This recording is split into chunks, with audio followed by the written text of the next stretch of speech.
Hi everybody, Adam Steele here, and today I'm going to be playing around with getting my studio hooked up with little points of audio everywhere, in and out, over Cat5 Ethernet cable. Let's check it out.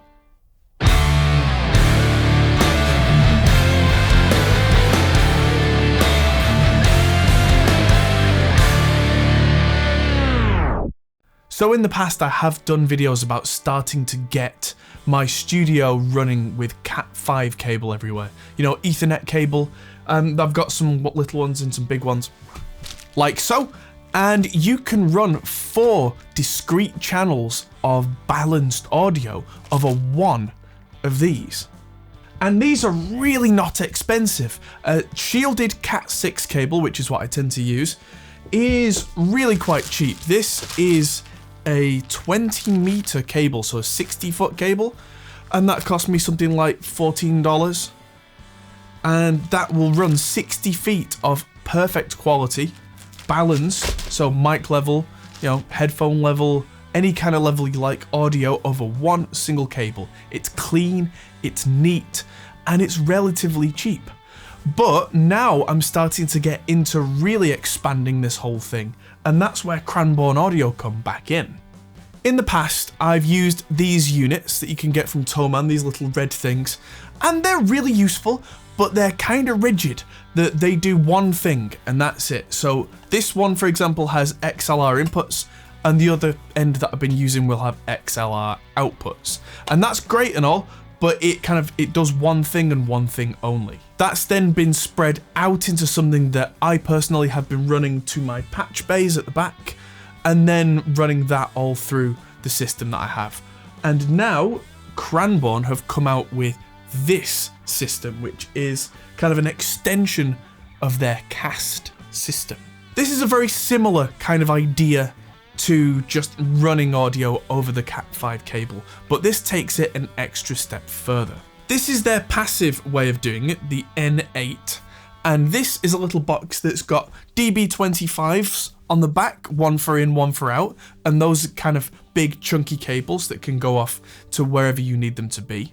And the other side is 4 Ethernet style jacks, and I can route those to wherever I need them to go. And each one of them is designed to send 2 channels of audio and receive 2 channels of audio, which you think, why would you want that? How about a vocal booth where you might want 1 microphone, maybe 2, and the other channels going back the other way are going to go to headphones? And what about if I want to give the singer in that vocal booth their own level, their own volume control, their own headphone amp? Enter the N22H. This is what goes on the other end of that Ethernet cable. Cat5 cable, Cat6 cable. I keep saying Ethernet, but it's not Ethernet. That's just what we usually use it for. And this can be either powered through AC, through the wall, or it can be battery powered. And it's got a headphone amp inbuilt, which is loud.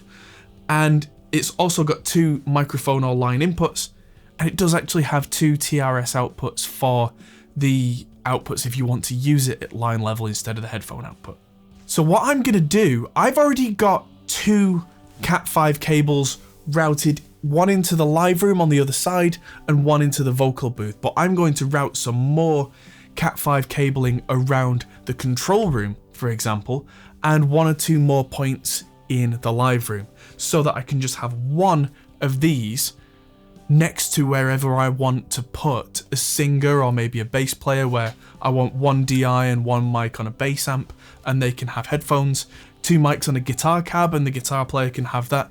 The drummers probably want to sit next to my main kind of trunk cable snake, because I have a 16-channel snake, a proper traditional snake in there. For a drummer, that's probably what you're going to want to do, but that's a whole different, slightly more elevated use case.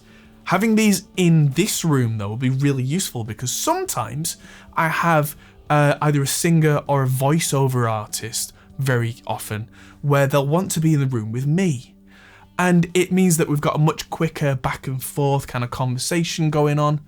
And so I'll have them next to the sofa behind where the camera is, or next to the other sofa, and instead of trailing wires from headphone amps and all that kind of messiness that you get in a day-to-day studio, I can find one of the Cat5 cable ends, because I can leave them without the boxes on, and I can just go click, put one of these on, plug the headphones into it, plug the mic into that in that corner. No mess of trails, no mess of wires, no danger of tripping on anything. Clean is good. I like clean. Which, if you could see the studio right now, you'd think I was being hypocritical. It's a bit of a mess. But I like clean whenever I can. So this is going to be a permanent installation over here, just under where you see those stickers on that drawer. And that's going to have the DB25s coming out to there. And then I'll be able to put the Cat5s wherever I need them and use my label maker to label which one's which, so I can just plug them in as I need them. One extra little neat feature that is on here, on this box, is that cast B, C and D all have a little switch.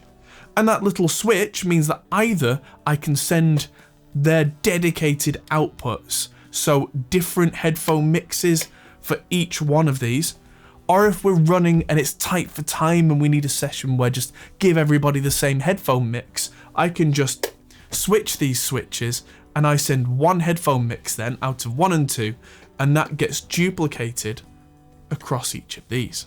There is also the non-headphone amp version of the N22 here, which is nice and useful if I want to do something like, say, reamping a guitar.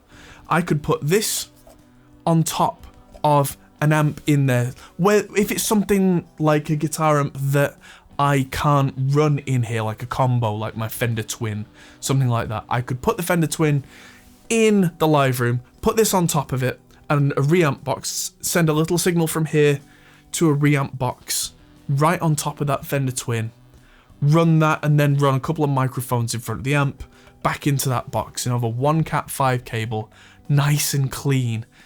I'm done. That's the kind of thing that I want from this system. And I'm probably going to buy a couple more of these N22Hs to spot around the studio, because then I can have different people doing different things with their own headphone mixes or the common one, without having to route through the headphone amps on here and then run more extension cables and more extension cables. That's another thing. Headphone extension cables can be really flimsy, and especially because TRS jacks don't usually lock, and yes, I know you can get locking Neutrik ones. I find that so often I've got artists that are complaining in the studio because that connection's come slightly loose, and so the headphones do this weird cancelling effect where vocals disappear but the rest of it's going on. If I can have one of these next to an artist, plug the headphones straight into it, there's no extensions, there's no possible room for that to happen.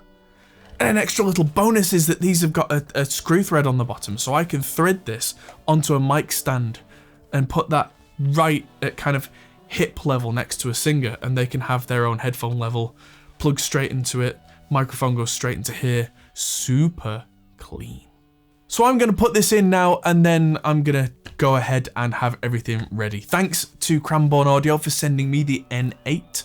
I already had the N22 and N22H, which will now see a lot more use. I had to buy these DB25 cables, but even these weren't super expensive. These were about £40 each, but these were a custom make for me, so at $50 each. I had them custom made by Lynx to have TRS jacks on the end, because they're going into my patch bay. But if you were getting this done for yourself, you might want to have something like XLR ends, especially on the ones coming back from the microphone inputs. If that's going straight into a preamp or straight into another kind of microphone system, then that might be what you want. So DB25s actually make that a little bit easier. Thanks to the patrons on Patreon for helping me to make these kind of videos. Thank you to Cranborne for sending this. And thanks everybody for watching. I'm going to see you all in the next video. Goodbye.